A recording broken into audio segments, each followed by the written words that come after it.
Today we're diving into a case that sits at this truly haunting crossroads between deep religious faith and modern medical science. It's a story that ends in absolute tragedy and with a courtroom drama that essentially put belief itself on trial. And it forces us to ask a really difficult question. And it's a question the German legal system had to wrestle with in a case that just shocked the entire world. Where exactly is the line between a person's religious belief and what the law calls criminal negligence? And here's the headline that came out of it. This is what made the story international news. A court found a young woman's own parents and her spiritual advisors guilty in her death. So how on earth did it ever get to this point? We're actually going to start at the end, with the death of a 23-year-old woman named Anneliese Michel, and the incredible trial that followed. A trial that forced a modern society to confront some very ancient beliefs. You see, this whole case was basically operating in two completely separate, parallel realities. On one hand, you have the medical community. They diagnosed Anneliese with temporal lobe epilepsy and psychosis. But on the other hand, her family and their priests were convinced she was suffering from demonic possession. In these two worldviews, they were just fundamentally at odds, with Anneliese trapped right in the middle. And if you look at her symptoms, you can see why this was so complicated. Severe convulsions? Well, that fits perfectly with an epilepsy diagnosis. But seeing demonic faces, having a violent intolerance of religious things like crucifixes, hearing voices telling her she was damned. For her deeply religious family, this didn't point to a medical issue, it pointed to a spiritual one. Now, to really understand why her family turned away from medicine, we have to look back at the long, frustrating journey they'd already been on, just trying to find some kind of cure. You know, this wasn't some kind of snap decision. Anneliese's medical journey started when she was just 16 and went on for years. Doctors put her on anticonvulsion drugs, then on powerful antipsychotics to try and manage what they saw as delusions, but nothing seemed to work. And this is the crucial point right here. From the family's perspective, medicine had failed them. 5 years of different treatments, different powerful medications, and none of it brought any relief. In fact, her condition was only getting worse. This is the context you need to understand the absolutely desperate choice they made next. So having completely lost faith in doctors, the family put all of their faith into the Catholic Church. They turned to a ritual that is ancient, deeply controversial, and frankly, extreme: the rite of exorcism. And you've got to understand, this wasn't some secret underground ceremony. The family went through the official channels.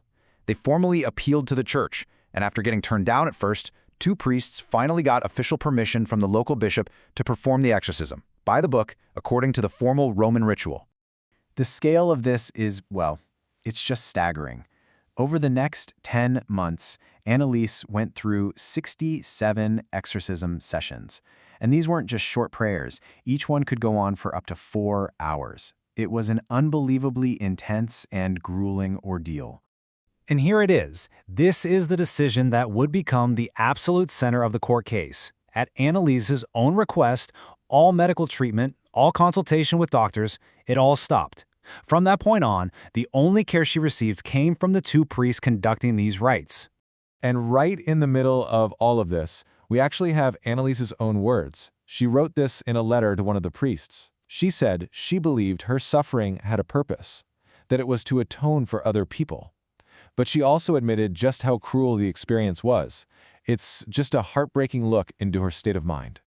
On July 1st, 1976, Anneliese died, and the official cause of death wasn't supernatural. The autopsy was tragically simple: malnutrition and dehydration. Towards the end, she had stopped eating entirely and weighed only 66 pounds. Her body, weakened by starvation, just couldn't fight off pneumonia. But her death wasn't the end of the story. In many ways, it was the beginning of a legal battle that would put her parents, the priests, and the very practice of exorcism on trial.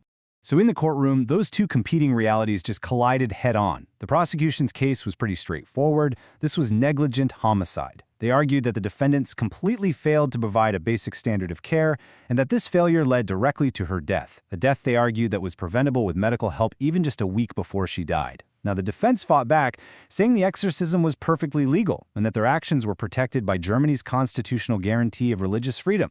They even played audio tapes from the exorcism sessions in court, claiming you could hear the voices of demons like Lucifer and Hitler as proof that she was truly possessed. So, what was the verdict? Well, the court ultimately sided with the prosecution. The parents and both priests were found guilty of negligent homicide, but the sentences were suspended. Nobody actually served any prison time. The judge reasoned that the parents, especially, had already suffered enough. The case left behind this really strange and divided legacy. On the one hand, it had a huge chilling effect. The number of official exorcisms in Germany just plummeted. But on the other hand, for a certain group of believers, Anneliese became a kind of martyr. Her grave turned into an unofficial pilgrimage site for people who genuinely believe she died to atone for the sins of others.